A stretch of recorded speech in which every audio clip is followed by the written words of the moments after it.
The Vortex Plus has 7 unique functions, and handy accessories like a rotisserie spit and air fry basket. The bad, it will take some trial and error to get times and temperatures just right for your foods, and there are some design dilemmas. The bottom line, we're hoping the Vortex Plus will get a second generation or re-release, as this model from the maker of the Instant Pot doesn't feel ready for prime time. The Instant Pot has a devoted fan base, and its maker, Instant Brands, has a line of small kitchen appliances that's expanded over the years to include more than just pressure cookers. We've seen the company release an immersion circulator, a blender, and multi-cookers. Now, Instant Brands is getting into the air fryer game with the $119 Instant Vortex Plus. I dubbed 2019 the year of the air fryer back in March, and this is proving my point. However, in true instant fashion, it's not just an air fryer. No, my friends. This is a 7-in-1 countertop cooker that can bake, broil, reheat, air fry, dehydrate, roast, and rotate for rotisserie-style recipes. This combination air fryer dreams big and gets a lot of things right, but it's not without its flaws, and my testing experience left me hoping Instant will make improvements and re-release it. Should you buy the Vortex Plus? For now, I'd hold off and hang on to your old air fryer. Here's why. Design: the Instant Vortex Plus looks good. It has a compact design, a stainless steel front, and an easy-to-navigate touchscreen panel up top. The door feels wobbly, but that's because it's removable. Release a latch inside the frame, and you can remove the door for cleaning. That's great for cleaning up crumbs. Speaking of cleanup, all the attachments included air fryer basket, trays, rotisserie spit parts are dishwasher safe. Points to Instant for making my after-dinner routine shorter in that regard. My first gripe has to do with the digital display. Plug in the air fryer, and the display reads off. Set the mode and temperature, and the display reads on while preheating the oven. I would much prefer to see pre- or a real-time count up to the requested temperature. This isn't a deal-breaker. I just found the display a bit uninformative for a product that heats up to 400 degrees. That leads me to my second complaint. That 400-degree temperature limit is a bit disappointing, given that more than a few frozen foods recommend heating your oven to 425. Several other countertop ovens, like the Panasonic Flash Express, heat up to 500 degrees.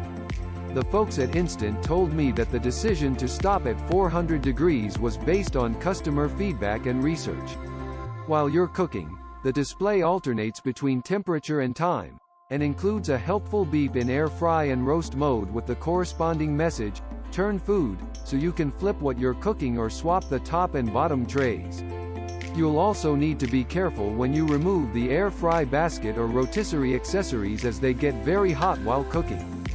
That can be frustrating if you take out your food only to realize it needs to go back in for a few more minutes, because you couldn't cook it at 425. Cooking modes: truth be told, the Instant Vortex Plus feels less like an air fryer and more like a toaster oven, thanks to the shape and the abundance of cooking modes. It has 7 options: bake, broil, roast, reheat, air fry, dehydrate, and rotate. All but one are adjustable by time and temperature. A feature called Smart Program saves your last used time and temperature for each mode. Admittedly, we're not huge fans of toaster ovens, but like this Vortex Plus, they tend to offer different cooking modes while air fryers normally don't. Higher-end models like the $250 Breville Smart Oven and even budget models like the $90 Bialetti 35047 offer modes for specific foods like pizza, cookies, and toast, as well as standard options like bake and broil. The Instant Vortex Plus feels more in direct competition with these than your countertop air fryer. Air fry: multiple modes aside, the Vortex Plus is marketed as an air fryer first and foremost. It comes with slotted baking sheets as well as an air fry basket that clips into the fryer's interior chamber. All the equipment is there for a good air frying experience. Bacon cooked on air fry was one of my favorite results in testing. It was crispy, and the design of the slotted baking tray allows grease to drip through to a foil-lined crumb tray below, making cleanup nice and easy. Air frying didn't always deliver such great results. Our first attempt at air frying French fries by package directions in the fryer basket delivered soggy, undercooked crinkles. We added some time and put the fries back in for a nice golden finish. It's interesting that Instant chooses to market this as an air fryer, when it feels more like a toaster oven that can also air fry. Standard air fryers with only that function look nothing like the Vortex Plus, and its air frying functionality didn't yield the consistent crispy results of dedicated air fryers like the Tefal Actifry FZ7002 and the Simple Chef HF898. Dehydrate. This is perhaps the most interesting feature of the Vortex Plus. Not a common capability for your typical toaster oven or air fryer. This mode means you can make your own beef jerky, apple or banana chips and even homemade fruit roll-ups.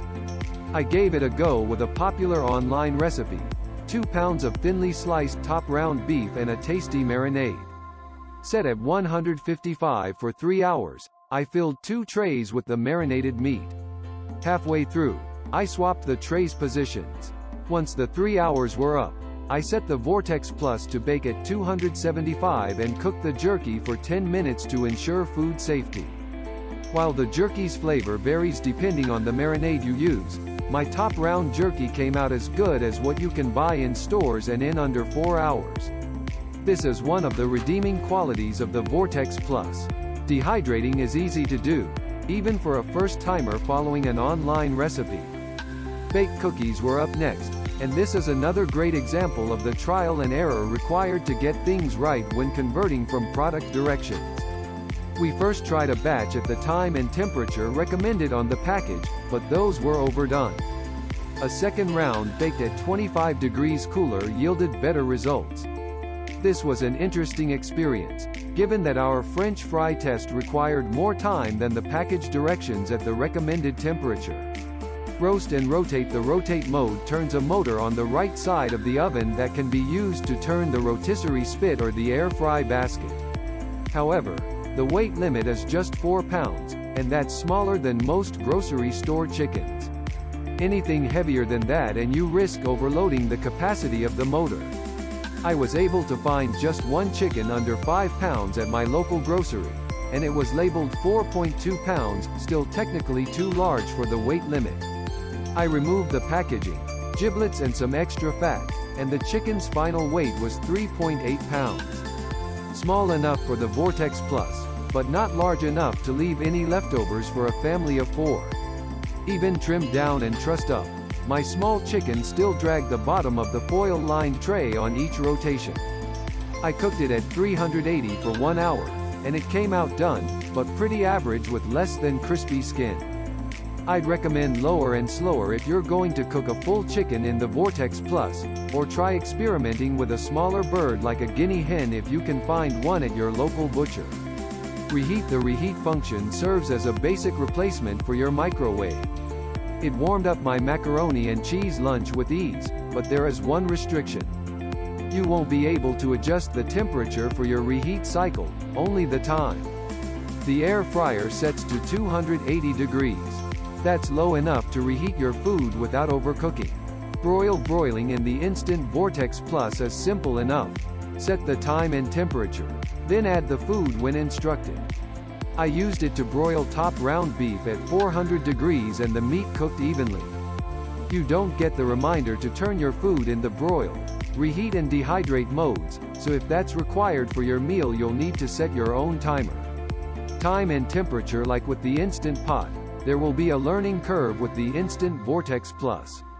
It isn't as straightforward as following the oven or air fry directions on your packaged foods.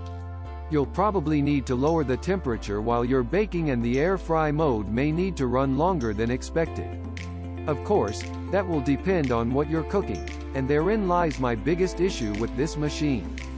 The Vortex Plus leaves most of this guessing game up to you. The manual provided in the box includes a small table of recommended times for a few foods, but for most, you'll have to go through some trial and error to get a good result. I'm not a fan of wasting time or food, and I wish the directions were clearer on this front.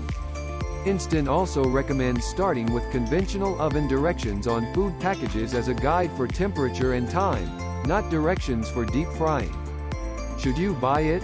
We've come to expect the best from the maker of the Instant Pot, and the Instant Vortex Plus doesn't feel quite like it.